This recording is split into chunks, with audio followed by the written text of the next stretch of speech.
Hi everyone, welcome back to my channel. आज हम लोग निफ्टी के एनालिसिस को वापस से समझने वाले हैं कि अभी क्या लग रहा है मार्केट को देख के। एंड आज एक अच्छा खासा गैप अप हुआ था, बट वो भी सस्टेन नहीं किया, मार्केट नीचे आ गया। हालांकि पॉजिटिव में क्लोज हुआ है, बट हम लोग देखेंगे कि भाई एग्जैक्टली प्रॉब्लम क्या है, क्यों मार्केट सस्टेन नहीं कर रहा है हायर लेवल्स पे, और आगे यहाँ से क्या दिख रहा है। इन्वेस्टमेंट रिलेटेड मैं एडवाइस ज्यादा देता नहीं हूँ, मैं सिर्फ ट्रेडिंग के बारे में ज्यादा बताता हूँ कि ऑप्शन पे हम लोगों को कैसे ट्रेड करना है।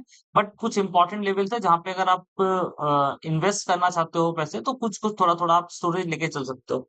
तो मूव ऑन टू चार्ट्स, हम लोग चार्ट्स पे चल के देखते हैं एक बार कि क्या वहां पे दिख रहा है, तो हमको ज्यादा अच्छी क्लैरिटी मिलेगी। सो गाइस, अभी हम लोग चार्ट पे आ गए हैं। चार्ट पे हम लोग देखते हैं कि क्या निफ्टी में दिख रहा है हमको। तो फर्स्ट ऑफ ऑल हम लोग सबसे पहले बात कर लेते हैं जिन लोगों को इन्वेस्टमेंट वगैरह करने हैं वो क्या कर सकते हैं। तो उन लोगों के लिए कोई टिप वगैरह नहीं है, जस्ट एक आपको सजेशन दे रहा हूँ कि आप ऐसी भी चीजें कर सकते हैं, तो उसके बारे में सोचना जरूर। मैं आपको यहाँ पे वीकली चार्ट लगाता हूँ, वीकली या फिर वीकली ही ले लेते हैं, मंथली तो बहुत ज्यादा बड़ा हो जाएगा। ठीक है। अब देखो निफ्टी में ना एक इम्पॉर्टेंट लेवल है, ये पूरा जोन, ये थोड़ा सा बड़ा भी पकड़ सकते हो आप।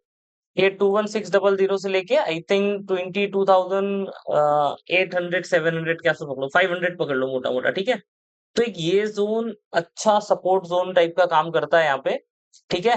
तो अगर आपके पास 100 रुपीज है और आपको इन्वेस्ट करने हैं, ठीक है, तो ये जोन पे आप आके 50 रुपीज इन्वेस्ट कर सकते हो। ठीक है। 50 रुपीज यहाँ डाल दो। तो और कैसे इन्वेस्ट करना है, उसके लिए आपको ईटीएफ बाय करने हैं ना। ईटीएफ अगर आपको नहीं समझ आता है तो मैं एक बार सर्च करके बता देता हूँ। मेरा ब्रोकिंग ऐप आई थिंक चालू है। ठीक है, मैं इधर आता हूँ होम पेज पे, मैं यहाँ पे सर्च करता हूँ ईटीएफ, मैंने सर्च किया। ठीक है। देखो यहाँ पे आ गया निपॉन इंडिया सिल्वर बीज, ये आ गया। तो ईटीएफ के आगे मैं लिख देता हूँ निफ्टी। ठीक है। तो देखो यहाँ पे मैं इसको हटा देता हूँ, निपॉन इंडिया ईटीएफ निफ्टी 20 दिखा है। ठीक है। यहाँ बीएससी निफ्टी 20 करके आ रहा है। Nippon India ETF Nifty IT आ रहा है। ठीक है, यहाँ भी आईटी है। और ये निफ्टी का जो 20 है वो निपॉन के अलावा एसबीआई भी चलाता है, तो काफी सारी कंपनीज के आपको निफ्टी के ईटीएफ मिलेंगे। ठीक है, मैं इस पे क्लिक करता हूँ और इधर हम लोग इसका भी चार्ट एक बार खोल लेते हैं। इस पे वीकली चार्ट लगा देता हूँ मैं। तो देखो ये ईटीएफ है। अगर हम देखो डायरेक्टली निफ्टी तो हम खरीद नहीं सकते, क्योंकि निफ्टी में अगर आपको ट्रेड मतलब इन्वेस्ट करना है तो आपको फ्यूचर एंड ऑप्शंस के थ्रू कर सकते हैं। ठीक है, या तो 50 कंपनी है, 50 कंपनी से एक एक शेयर खरीदोगे, ऐसे इन्वेस्ट होगा। सो हम वो नहीं कर रहे। हम सिंपली एक निफ्टी का एक प्रोडक्ट है ईटीएफ। ठीक है, काइंड ऑफ स्टॉक जैसे ही आप सोच सकते हो। सो यहाँ पे इसके सपोर्ट लेवल पे हम लोग बाय करेंगे। अगर आपको चाहिए तो जैसे 1 लाख रुपए है तो आपने 50,000 रुपीज का आइटम यहाँ पे बाय कर लिया। ठीक है, निफ्टी ईटीएफ का। तो जैसे जैसे निफ्टी बढ़ेगी ये भी ऊपर की तरफ बढ़ना स्टार्ट होगा, तो आप छोटे छोटे पैसे से निफ्टी के साथ पैसे बना सकते हो। ठीक है, इसके लिए आपको कोई अलग से दिमाग नहीं लगाना है कि कौन सा स्टॉक चूज करना है, कौन सा बढ़ेगा कौन सा नहीं होगा।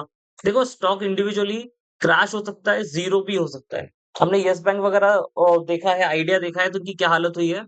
सो पूरा पैसा ऐसे किसी प्रोडक्ट में मत डालो जहां पे डाइवर्सिफिकेशन नहीं है, और वो सिंगल एक चीज पूरा आके जीरो भी हो सकती है। बट यहाँ पे निफ्टी की जो 50 कंपनीज है वो जीरो नहीं होंगी। ठीक है। और इनकेस अगर निफ्टी के अंदर कुछ कंपनीज है जो परफॉर्म नहीं कर रही है, तो हमारा जो एक्सचेंज है वो खुद ही वो कंपनीज को हटा देता है वहां से। है ना, जैसे भी recently I think United Spirits नहीं परफॉर्म करी थी, उसको निकाल दिया, उसकी जगह कोई और कंपनी डाल दी। तो ये खुद ही करते हैं, तो आपको सोचना नहीं कौन परफॉर्म कर रहा है कौन नहीं कर रहा है। जो परफॉर्म कर रहा है वो ही इस इंडेक्स में रहेगा, जो परफॉर्म नहीं कर रहा है वो उसको खुद से बाहर निकाल देंगे। ठीक है। तो सेम ईटीएफ वाला जो फंडा है ये आप अपना सकते हो आईटी के लिए भी, बैंकिंग का भी है, बैंक निफ्टी का 20 भी रहेगा। ठीक है, ईटीएफसी बोलते हैं इनको। तो आप गोल्ड ईटीएफ में भी डाल सकते हो, सिल्वर में भी डाल सकते हो। कोई एचडीएफसी ने निफ्टी स्मॉल कैप का ईटीएफ भी लॉन्च किया हुआ है, और इनके अंदर लिक्विडिटी भी बहुत अच्छी है ना। तो आप चाहो तो इनके अंदर इन्वेस्ट कर सकते हो। जैसे देखो यहाँ पे ये एचडीएफसी निफ्टी स्मॉल कैप के अंदर वॉल्यूम कितना था आज, 29.80 लाख का वॉल्यूम था। ठीक है, मैं निफॉन इंडिया भी इसके अंदर ओपन करता हूँ, तो यहाँ पे देखो 1.63 करोड़ रुपीज का, सॉरी 1.63 करोड़ का वॉल्यूम था। मतलब इतने लाइक जो ईटीएफ है वो ट्रेड हुए हैं यहाँ पे, इतनी बाइंग सेलिंग हुई है यहाँ पे। सो लिक्विडिटी बहुत अच्छी है, और आप मतलब इन्वेस्टमेंट की जगह ये एक बेटर इन्वेस्टमेंट चूज कर सकते हो, यहाँ से आपको काफी फायदा मिलेगा। और आपको चार्ट एनालिसिस वगैरह करना है तो आप थोड़े थोड़े वीडियोस देखते जाओगे, इसमें भी डेली बेसिस पे करता हूँ, तो आपको एक आइडिया लग जाएगा कि कैसे हम लोग कर रहे हैं और क्या है। इन्वेस्टमेंट के लिए बहुत बड़ा कोई चार्ट एनालिसिस नहीं करना है। जैसे मैंने अभी आपको बोला कि ये लेवल पे 50% आप डाल दो पैसा, ठीक है आपका, और अगर इनकेस ये लेवल ब्रीच हो जाता है तो यहाँ कहीं या फिर ये चैनल के आस-पास आप बाकी पैसा डालो यहाँ पे, ये बहुत अच्छा रहेगा। ठीक है, अब देखो ये वाला चैनल इतनी जल्दी आएगा नहीं, क्यों नहीं आएगा? क्योंकि मार्केट में ऐसा कुछ वो नहीं हो गया कि पूरा तरीके से क्रैश ही होके नीचे ही आ जाएगा, ठीक है? सो ऐसा नहीं है, एक मीनिंगफुल करेक्शन था बिकॉज़ वॉर चल रहा था, वॉर की वजह से प्रॉब्लम्स थी। ऑयल के प्राइसेस हाई हो रहे हैं और दुनिया भर की परेशानियाँ हैं। सो उसकी वजह से थोड़ा-सा लाइक डाउनवर्ड साइड हमको देखने मिला प्राइसेस के, ठीक है? तो ये एक इम्पोर्टेंट लेवल अगर ये ब्रीच होता है तो फिर नीचे के लेवल्स हम लोग देखेंगे, मैं वीडियो बना के डालूँगा तो आप लोग देख लेना, तो वहाँ से आप इन्वेस्टमेंट अगर फॉलो कर रहे हो तो कर सकते हो, ठीक है? यहाँ से आपको ठीक-ठाक रिटर्न्स मिल जाएँगे। ठीक-ठाक मतलब मार्केट से अच्छे रिटर्न्स मिलेंगे आपको। निफ्टी वैसे भी मेजॉरिटी ऑफ स्टॉक्स को आउट परफॉर्म करता है, सो आपको अच्छे रिटर्न्स मिल जाएँगे, ठीक है? साथ में यहाँ पे लिक्विडिटी का इश्यू नहीं आता है, अगर आपको बेचना है, आपको पैसा चाहिए तो फटाफट बेचो, नेक्स्ट डे आपका फंड आ जाएगा तो आप उसको निकाल के विथड्रॉ कर सकते हो, ठीक है? मैंने म्यूचुअल फंड के अंदर क्या देखा है, मेजॉरिटी उसके अंदर लॉक इन पीरियड्स होते हैं, फिर आप उसको वो लाइक रिडीम करने के लिए डालते हो, तो 3-4 दिन वहाँ जाते हैं। तो लंबा-चौड़ा प्रोसेस है, टैक्सेशन है, ये है, वो है, तो वो इतना तो हेडेक नहीं चाहिए। ईटीएफ बाय करो, लिक्विड है, कभी भी उठाओ और आपका काम हो जाएगा, ठीक है? तो ये तो हो गया इन्वेस्टिंग के पॉइंट ऑफ व्यू से। अब हम लोग आते हैं ट्रेडिंग के पॉइंट ऑफ व्यू से, ठीक है? तो देखो प्राइस एक चैनल के अंदर चल रहा है। हम लोगों ने लास्ट जो वीडियो बनाया था उसमें हमने बात की थी कि प्राइस यहाँ से रिवर्स कर सकता है, कम चांसेस लग रहे थे मुझे। मुझे लग रहा था 23,800 के आस-पास जाके यहाँ से रिटर्न करना चाहिए। बट प्राइस यहीं से रिटर्न कर गया because of some war news वगैरह, ठीक है? उसके बाद प्राइस ने नीचे का जो सपोर्ट लेवल था, नीचे का एक बार सपोर्ट लेवल मार्क कर देता हूँ, ये 23,500 को हम लोग एक अच्छा स्ट्रॉन्ग सपोर्ट लेके चल रहे थे, ठीक है? मैं यहाँ लाइन खींच देता हूँ, थोड़ा-सा ऊपर कर देता हूँ, ये 486 के पास खींची हुई है, ठीक है? मतलब मोटा-मोटा ये पकड़ो कि 500 के आस-पास हमने सपोर्ट लेवल पकड़ा हुआ था। सो ये 500 पे देखो मैंने ड्रॉ कर दिया है। हमें लग रहा था अगर ये लेवल ब्रीच होगा तो मार्केट में नीचे की तरफ सेलिंग हमको देखने मिल सकती है। तो प्राइस ने सीधा का सीधा ये लेवल ब्रेक किया, ठीक है? अब देखो कभी भी कोई लेवल ब्रेकडाउन होता है सो हम लोग वो ब्रेकडाउन कैंडल पे ट्रेड नहीं इनिशिएट करते हैं। हम लोग वेट करते हैं पुल बैक का कि यहाँ से एक पुल बैक आएगा, उसके बाद कोई रिजेक्शन मिलता है तो हम लोग एंट्री बनाने देखते हैं, ठीक है? पुल बैक आया नहीं, प्राइस वापस से सपोर्ट लेवल के अंदर चला गया तो दिस इज़ फॉल्स ब्रेकडाउन, ठीक है? ये फॉल्स ब्रेकडाउन था। तो यहाँ पे जिन लोगों ने शॉर्ट किया रहेगा कि ओवरनाइट लेके जाते हैं, भाई ब्रेकडाउन हो गया है, अब तो लेवल टूट गया है, तो वो लोग ट्रैप हो गए होंगे यहाँ पे, ठीक है? उसके बाद मार्केट में आज एक अच्छा गैप अप था, बट टॉप से वापस से सेलिंग आई और प्राइस वापस नीचे की तरफ ही है। और ये ऑप्टिमिज्म है क्यों? क्योंकि सबको होप ज़्यादा है कि ईरान और यूएस वाला जो वॉर है वो बहुत जल्दी एंड हो जाएगा, ठीक है? और इसका एक रिएक्शन आपको क्रूड ऑयल में भी देखने मिलेगा। देखो मैं आपको दिखाता हूँ, कल रात का दिखाता हूँ, फिर हम लोग आज की बात करते हैं। देखो एक ये बड़ा सेल ऑफ हमको यहाँ देखने मिला क्रूड के अंदर, ये बहुत बड़ा सेल ऑफ है, छोटा दिख रहा है, 3-4% का कैंडल है ये, छोटा-सा, ठीक है?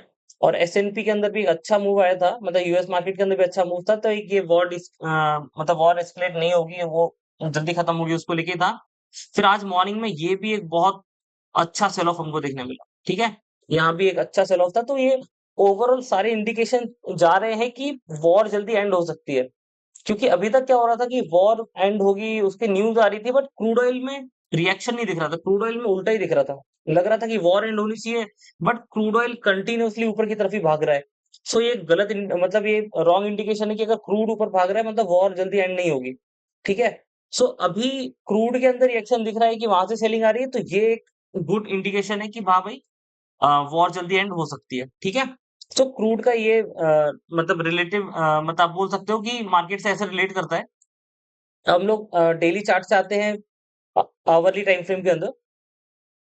तो देखो एक बहुत अच्छे से चैनल में प्राइस चल रहा है, बहुत बढ़िया चैनल के अंदर चल रहा है।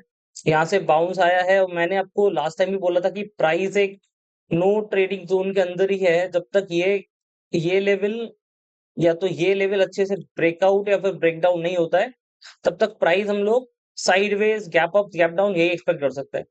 और मेरे हिसाब से ये इस टाइप की कंडीशंस के अंदर पैसे बनाने के लिए अगर आप देख रहे हो तो बहुत डिफिकल्ट हो जाता है। स्कैल्पिंग आप कर सकते हो छोटी-मोटी, तो वो ठीक है। छोटा-मोटा पैसा बन जाएगा बट स्टिल बहुत रिस्की है। मार्केट में वोलेटिलिटी बहुत बढ़ी हुई है, ठीक है? अब हम लोग इसको और शिफ्ट करते हैं 15 मिनट्स के अंदर, ठीक है? तो 15 मिनट्स में आप देखो मार्केट में क्या वोलेटिलिटी है। यहाँ पे देखो एक ब्रेकडाउन आया, उसके बाद फिर एक बुलिश कैंडल था, फिर बड़ा ब्रेकडाउन था, फिर साइडवेज, फिर ब्रेकडाउन, और अब प्राइस मूव कर रहा है ना?